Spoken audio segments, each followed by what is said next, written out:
it's almost Halloween, which means that it is the 1 year anniversary of launching my satirical project, CryptoStellas.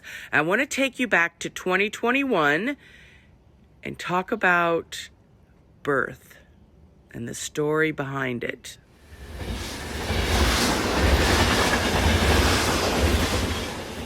The root of all suffering is crappy 10K PFPs. There's a lot to unpack in this, so let's start from the very beginning. First up, I am not religious, I am not Catholic, but during 2021, when the 10K PFP apocalypse happened, I really felt a sense of devastation. There is no other way to describe my feelings of despair at that time, because I thought, in a world of crappy 10K PFPs, I don't make any sense at all. People have said I'm esoteric. I was dying inside, to be honest with you. All of these visions of the future sort of came crashing down in a sea of greed and mediocrity. And I thought, I don't make sense in that world at all. So what I did was I looked to the past, and in the religious Genesis stories, there's always a crisis, and then there is someone that comes along to save whatever it is worth saving. So that's why I decided to use Mary. Everyone understands immediately when they see Mary what she symbolizes. And I thought, she's going to come back to the earth and give birth to CryptoStella, which is on her tongue right there. And as you can see, like, I put a unibrow on there because I wanted to make sure people realize this is a work of humor in its core, comedy. And so that's why I put the unibrow. And I also kind of made the baby look like Frida Kahlo because that was one of my original inspirations. I later scrapped the name Crypto Fridas because of the obvious problems with that copyright, etc.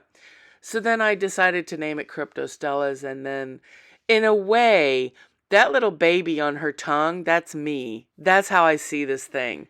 And then it will be really interesting in the future to kind of analyze which projects, as you can see, there are some pretty well-known projects that I added in there.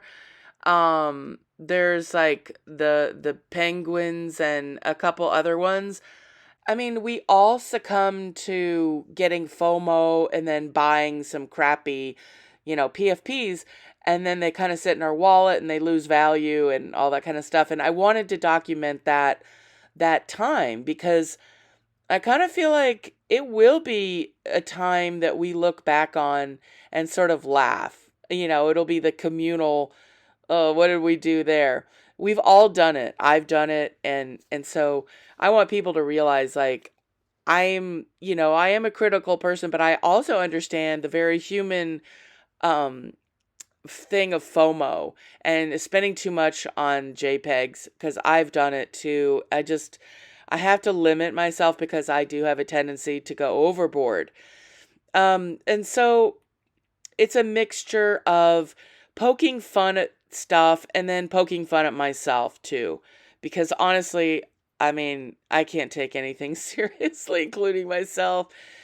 That's the Genesis story of CryptoStellas. And, I want to thank my collector who fought for it, Stark Minds. It was one of the most fantastic days of my life in crypto art, because that was the time that I felt like collectors are really fighting over my work, and birth was one of them.